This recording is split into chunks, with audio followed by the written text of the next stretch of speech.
Mouse, the official How to Quilt Siamese cat, is going to be 15 years old this year, later this year.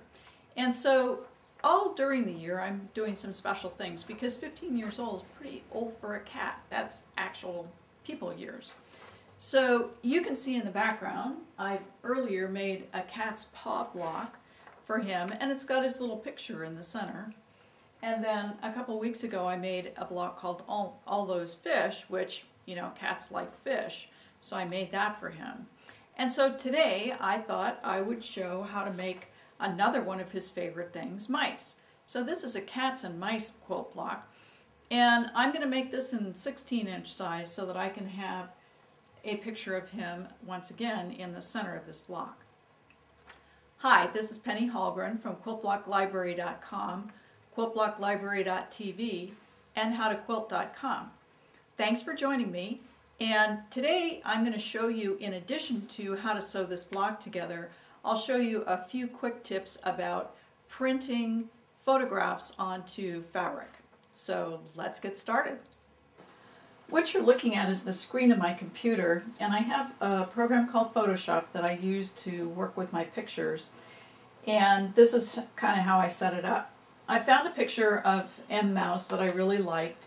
I made it a little bit more than 4 inches because 4 inches is the finished size of the patch that I'm going to put his picture in. And then I put it in the corner of an 8 by 11 inch frame, and so now I'll be able to print that out on a piece of pre-treated fabric. This is Printed Treasures fabric, and it's got the paper on the back, so I can just slide it right through my printer. The first thing that I did, though, is before I printed on the fabric, I wanted to print it on a piece of paper, and the first time I printed it out, this is way too close to the edge. It's not going to give me enough of a seam allowance. So I have moved the picture down so that when I print this through, when I put this through my printer, it should come out in a good position on this fabric. This is my little all-in-one inkjet printer, and you pretty much have to use an inkjet printer to accomplish printing on fabric.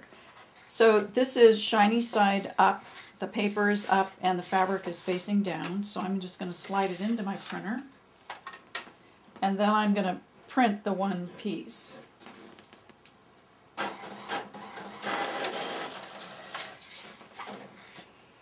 And there it is, straight from the printer. You can see that it's got enough of an edge around it with white space so that I'll be able to place my square ruler in the center and get a piece out that's got seam allowances on it. So now we're ready to go to the sewing machine. Most of the patches are spread out here the way I need to sew them, but I do have these stacked up here in the corner. And because this is such a large block, they don't all exactly fit on my flannel board. But the first thing I'm going to do is take these pieces and sew them together. These are the units that go into the corners. So they're going to end up being a triangle.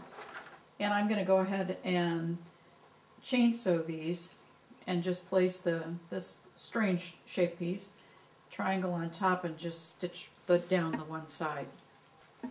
These pieces are sewn together on this side, so now I'll just add this other triangle onto the other side. Now the corner pieces are finished and we're ready to sew the block together. And I'm just going to start in the center and add these triangles onto the center. So the first thing I'll do is sew the triangles on to each of the sides of this center square. Now the side triangles are on, and I'm just going to add these on the top and the bottom.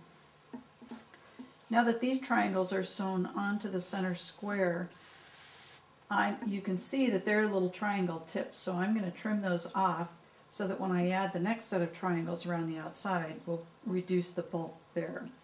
So once I cut these off, then I'm going to start sewing these on. Now these two triangles are sewn on, and I'm ready to add the triangles on the other two sides. Now we've got 2 sets of triangles there, and we're back to a square shape. We're just square facing up, and if there are any little points here that need to be trimmed, this would be the time to do it. Other than that, it's time to add another set of triangles to make another square.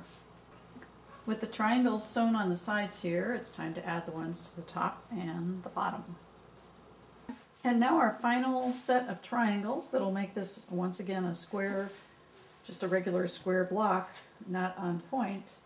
So just one at a time. I'll sew the sides on first, these two opposite sides, and then the final two sides. This cats and mice block is all finished and ready to hang on my wall actually. I'm going to add it to the cat's paw and all those fish blocks and see what wonderful quilt I can come up with for M. Mouse's 15th birthday. This was a pretty fun block to do, relatively easy. The thing you need to watch out for is all those triangles and bias edges and not stretching anything. Thanks for joining me. This is Penny Hallgren at quiltblocklibrary.com, quiltblocklibrary.tv, and howtoquilt.com. Until next time, peaceful piecing.